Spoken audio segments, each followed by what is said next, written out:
So, Tay and mga kapatid, ito yung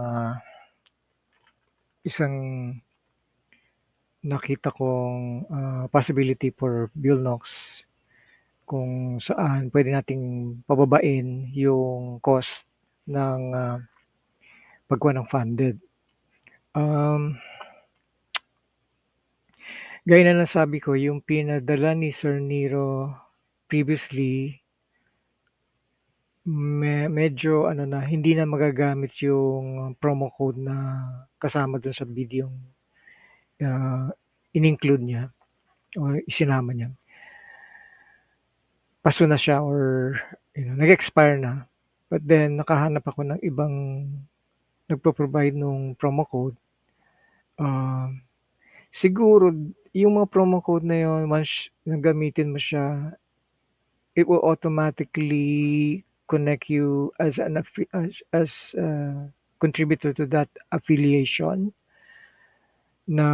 So every trade na gagawin mo parang sa Vantage na the guy will get the extra credit for the trading that you're doing. So parang ganun, yun yung pagkakaintindi ko. So anyway, so halimbawa nandito na tayo sa Bullnox, nag-create na kayo ng nag-create na kayo ng inyong account or hindi pa, you can just do your login. Pero sa akin kasi, since meron na ako, I just need to, click on that and then mapupunta kayo dito sa dashboard. So, sa dashboard makikita nyo, ang kagandahan kasi sa NinjaTrader, meron talaga siyang fully supported ng Bullnox dahil meron siya nito, yung free license key. Kasi ang Quant Tower, ito ang kailangan mo para gumana lahat ng features ng Quant Tower. So, yun yung downside ng ating paggamit ng Quant Tower instead of NinjaTrader. Since hindi naman talaga allowed na NinjaTrader na gamitin dito sa Pinas. So, dito sa dashboard, makikita nyo meron account setup at meron ding market depth. These two will work hand in hand. Kumbaga, kung wala itong market depth at meron kang funded, magkakaroon ka pa rin ng problema because you still need data to connect to Rhythmic, and then Rhythmic will be the bridge to connect to Quant Tower. So, kailangan mo nito.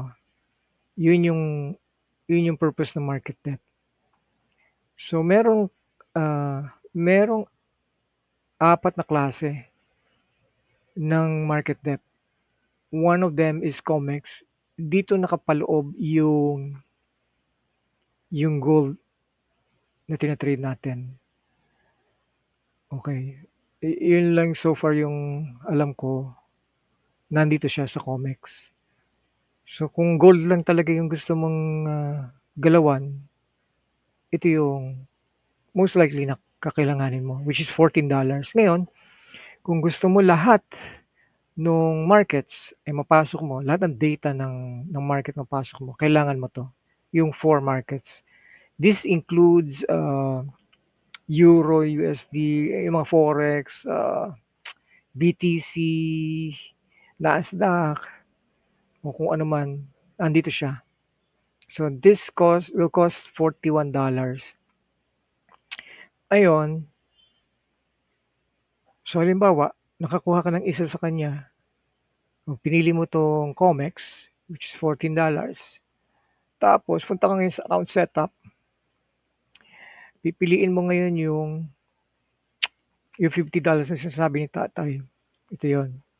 Ngayon, yung promo code na nakita ko, which is working, yung yang na pinrovide last night, hindi na siya working eh. Sinubukan ko siyang ipasok. So supposedly, dapat makikita nyo nagpapalit ito. Yung total. Pero walang nangyayari. And then, meron siya notification na no coupons are found with this coupon code. So, may nakita ako sa YouTube na provide, ah, nakalagay sa kanya max. So, nakita niyo, pag lumipat ako dito, mapapansin niyo mababawasan 'to. Ayun, naging 36 na lang, 'di ba?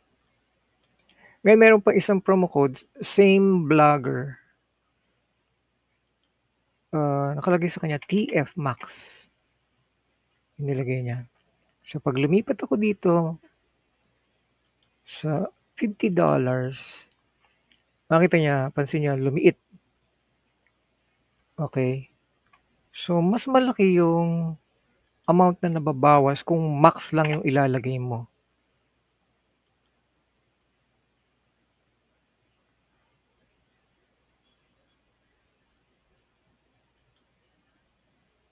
Ayan o.